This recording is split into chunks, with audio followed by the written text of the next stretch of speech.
Welcome back. You're with us here on IDFC First Bank presents Leaders of Tomorrow, Season 11.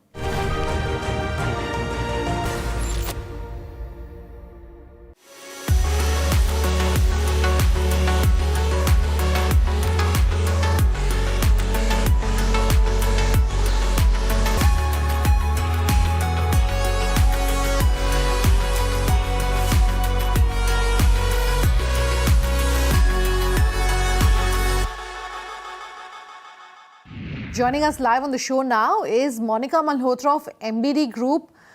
Monica, thank you for joining us today and really talking to us about, the publishing business and about the MBD Group. And perhaps before we go any further and also talk to you about your own journey and your own, entrepreneurial advice you may have for our small businesses, I want to talk about the MBD Group for our viewers who may not perhaps know what the business does, what the genesis really has been like. What can you tell us?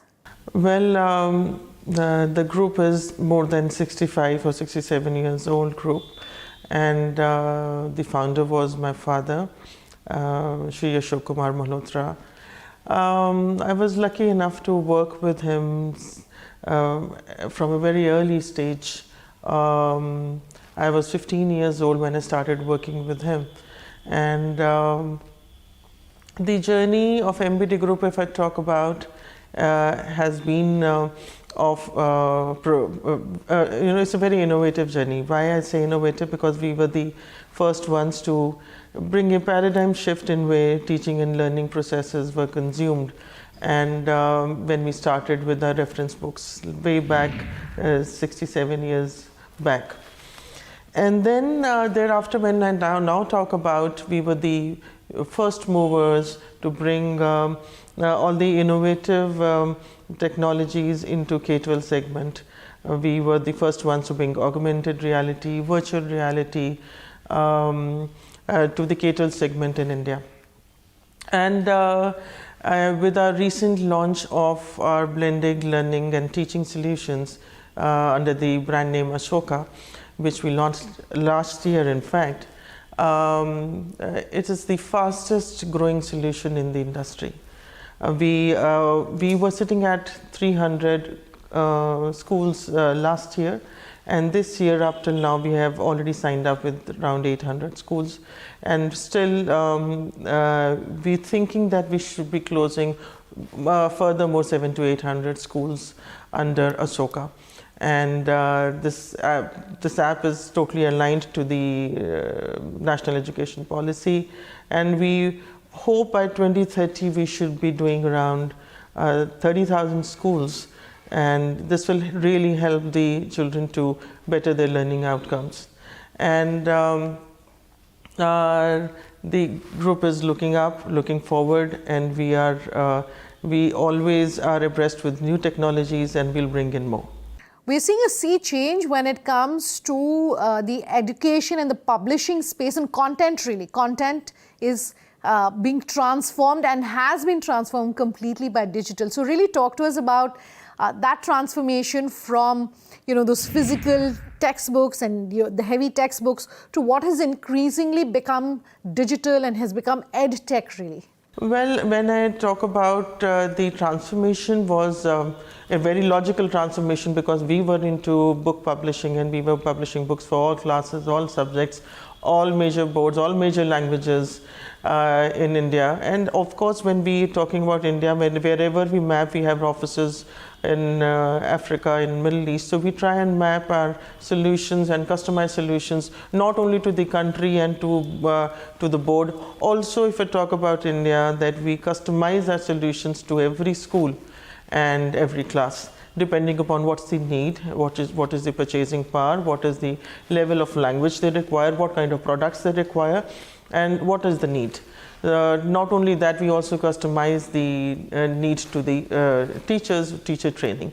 So whatever are the new technologies which can be introduced to the K-12 segment, MBD has been in the forefront. And with our new app, which I just spoke about, Ashoka, we looking at to bring in the desired learning outcomes which the NEP has laid down. And for us, the shift was logical. We past many years been into the digital space, and we are equally strong whether it is digital content or physical content. And we were working with private schools and government schools all along. So we have the desired database to do our further research also and bring in newer products. Talk to us a bit about your international presence, Monica. I think 2012, we opened a company in Africa, in South Africa. And very gladly and proudly I want to share that we are the only Indian origin publishers having presence in the national catalogue of South Africa. And we have made furthermore solutions also aligned to different countries, whether we have gone to Sri Lanka, whether we have gone to Middle East or Africa and other countries in Africa, not only South Africa, other places and other regions, in Zimbabwe, and other Kenya, Nigeria, wherever. So we have customized our products to the need of the curriculum and the need of the students, and looking at their purchasing power. And we are not only in the physical book section, we also do digital products for them. So our key strength is customization. So that really helps us to grow in different regions. We've been talking about how digital has really transformed and changed the education space and the publishing space and the content space really. I want to talk about NEP 2020 and how that's really changed and is continuing to change really our approach to education here in India and the impact that you've seen on your industry. We've been using our content and making our content in such a way which is more activity based, more inclusive. And every year, every publisher, I suppose, but we definitely so try that we should curate our content in such a way that the learning and teaching becomes more interesting, more they consume on a different level. With the NEP coming in, the content changes quite a bit. In fact, they have laid emphasis on the 21st century skills, all the skills which the